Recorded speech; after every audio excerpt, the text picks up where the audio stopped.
Bermuda triangle north Atlantic ocean का एक ऐसा एरिया जहां शिप्स एरोप्लेन्स जाते तो हैं लेकिन कभी लौट कर नहीं आते। बरमूडा ट्रायंगल अभी तक 100 से भी ज़्यादा छोटी बड़ी शिप्स और प्लेन्स को अपना शिकार बना चुका है।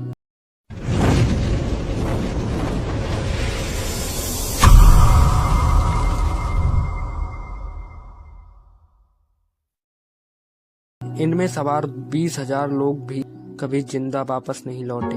हैरानी की तो बात यह है कि बरमूडा ट्रायंगल में जाने वाले शिप्स, प्लेन और मरे हुए लोगों की डेड बॉडी तक नहीं मिलती, जैसे उन्हें कोई निगल लेता हो।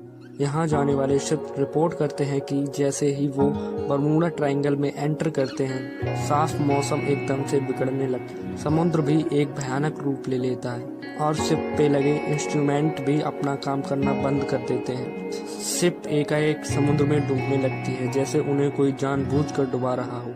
जो व्यक्ति तैरकर डूबने से बचने के लिए शिप से कूद जाते हैं, वो तैर नहीं पाते और डूब जाते हैं। बरमूडा ट्रायंगल का रहस्य आजकल का नहीं है, यह बहुत पुराना है। दुनिया की खोज करने वाला कोलंबस जब बरमूडा ट्रायंगल से गुजर रहे थे तो उन्हें आकाश में आग का एक गोला समुद्र में गिरता हुआ दिखाई दिया।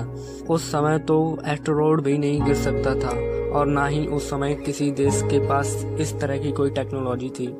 हालांकि उस समय बरमूडा ट्रायंगल को अलग अलग नामों से जाना जाता था, जैसे Devil's Triangle, Limbo of Lost, Hoodoo Sea, the twilight zone, Isles of Devils. Bermuda Triangle का नाम अमेरिकन ऑथर ने 1964 में अपनी मैगजीन आर्गोस में यूज किया था और तभी से हम इसे बरमूडा ट्रायंगल के नाम से जानते हैं। जब फ्लोरिडा और प्लूटो रिका से बरमूडा द्वीप को 3 इमेजिनरी स्ट्रेट लाइन से जोड़ा जाता है तो एक ट्रायंगल शेप की संरचना सामने आती है, जिसे हम बरमूडा ट्रायंगल के नाम से जानते हैं। 5 दिसंबर 1945 को दोपहर 2:10 पर फ्लाइट 19 ने फ्लोरिडा के fort Lauderdale naval air station से उड़ान भरी। यह एक रूटीन ट्रेनिंग फ्लाइट होने वाली थी। इस ग्रुप में 5 TMB एवरेज टोरपेडो बॉम्बर विमान थे जिनमें 14 लोग सवार। फ्लाइट का नेतृत्व लेफ्टिनेंट चार्ल्स सी टेलर कर रहे थे।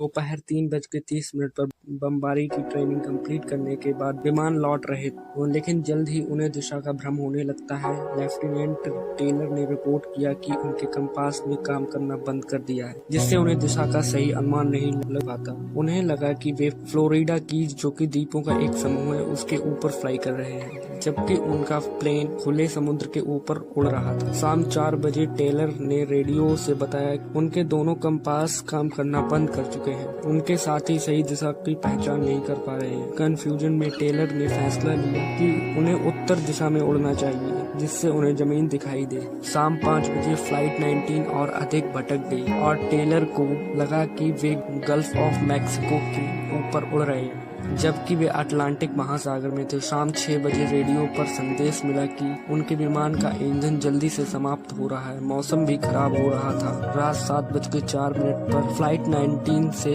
आखिरी संदेश मिला, जिसमें टेलर ने धीमी आवाज में बताया कि वे पूर्व दिशा में उड़ रहे हैं। इसके तुरंत बाद सभी संपर्क खत्म हो गए। 7:27 पर PBM मरीन विमान फ्लाइट 19 के गायब होने के बाद नौसेना का एक बचाव मिशन भेजा गया।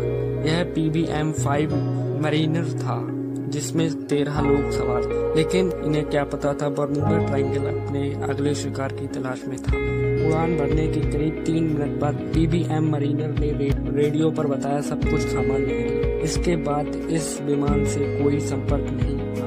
SS गेनेसिस मिल ने समुद्र के ऊपर एक बड़े विस्फोट और आग की लपटें देखी। वे तुरंत उस तरफ पहुंचे तो देखा वहां तेल का एक बड़ा डब्बा मिला। मरीनर के खो जाने के बावजूद नौसेना ने कई दिनों तक खोज अभियान चलाया, लेकिन खोज पर गए लोगों को एक छोटा सा टुकड़ा दिखा।